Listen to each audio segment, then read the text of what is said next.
take me long to break something. All right, good morning again. For those of you who don't know me, my name is Will. I'm one of the guys from one of the groups you'll hear about around here, Engage. And one of the things I've been asked to do is kind of describe in my own words what Engage is.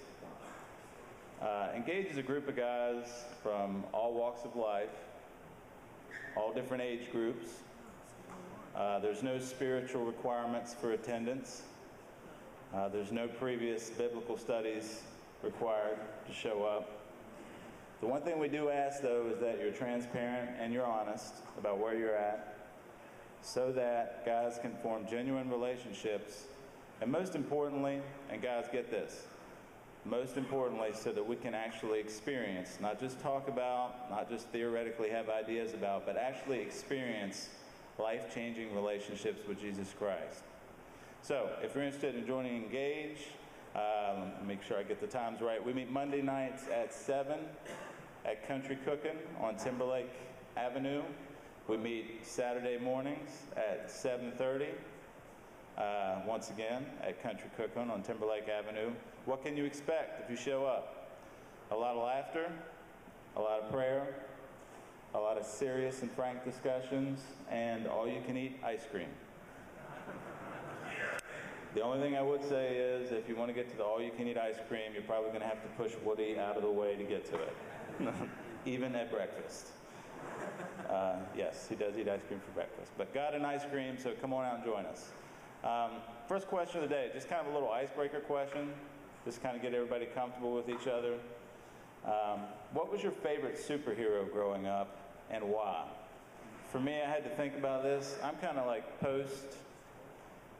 early 80s, I guess, was when I was in about this age group. So I'm post Superman, Batman age, He-Man. I don't know if any of you guys ever related to He-Man, but that worked for me. I tried to think about this today. Why did I like He-Man? Well, he had big muscles. That was pretty cool. And he had a sweet big castle that he lived in.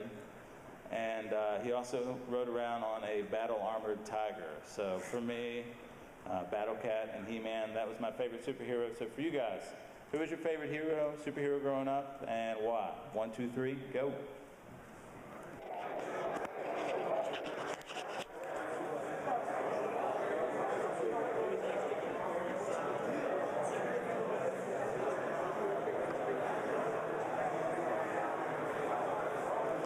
I think I'm just going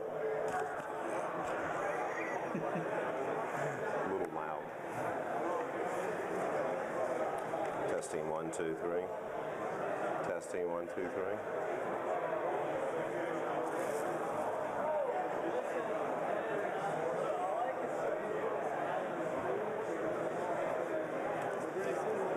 What's that? Yeah, it is.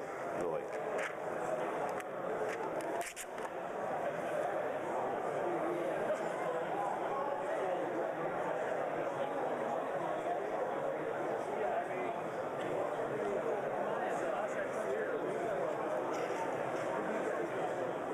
Gentlemen.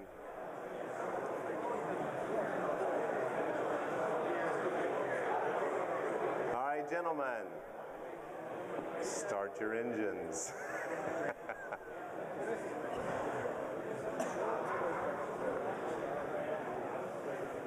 How are you got it, Hank? Good morning. Whoa. All right, well, so we're working on getting the mic set right now. Well, good morning. My name is Stephen.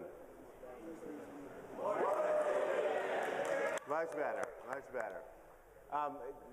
Before we start, you need to know that it took about 40 guys to do all of the preparation, the setup, the cooking, the takedown, and all of that. And you know, what a great opportunity, not only to serve you as men of Blue Ridge, but also to serve God. Because that's really why we do all of this. So I don't know about you, but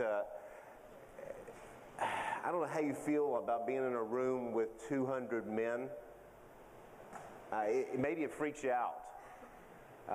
If you had told me 4.5 years ago, when I walked through those doors for the first time, that I would be standing up here and talking to you, I'd have looked at you and said, you were nuts.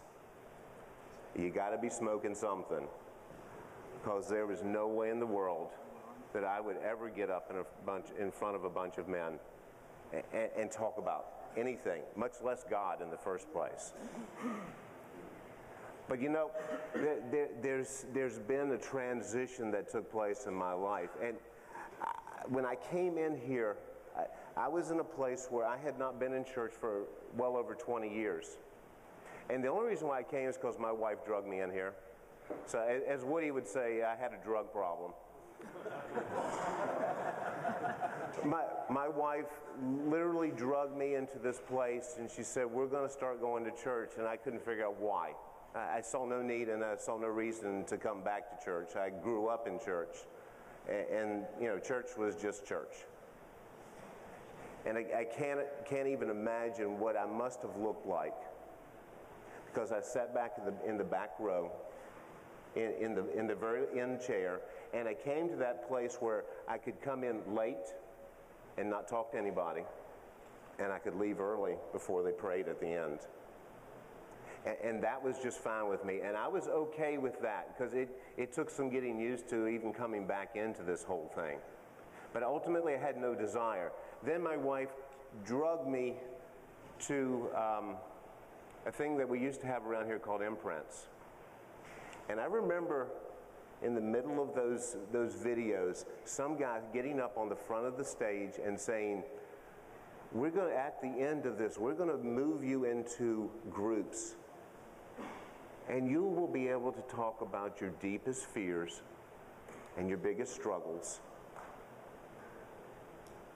And I remember, because this is where I remember leaning over to my wife, and I said, there is no way in, well, I guess I can't say that here.